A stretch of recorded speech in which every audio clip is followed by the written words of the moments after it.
আসসালামু আলাইকুম ফ্রেন্ডস, আরজুত শিক্ষায় আপনাদেরকে স্বাগতম। আপনারা সবাই কেমন আছেন? আশা করি সবাই ভালো আছেন। বরাবরের মতো আপনাদের সাথে আছি আমি সাইফুল ইসলাম। চলে এসেছি নতুন একটি ভিডিও নিয়ে।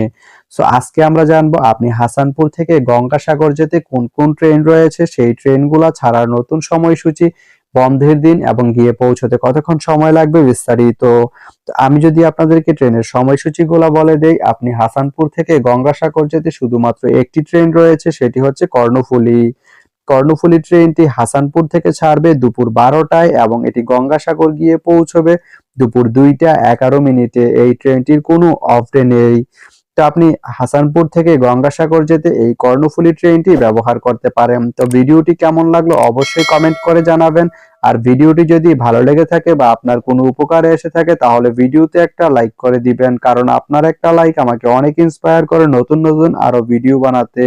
তো ধন্যবাদ সবাইকে ভিডিওটি এতক্ষণ ধৈর্য ধরে দেখার জন্য। ভালো থাকবেন, সুস্থ থাকবেন, আর শিক্ষার সঙ্গেই থাকবেন।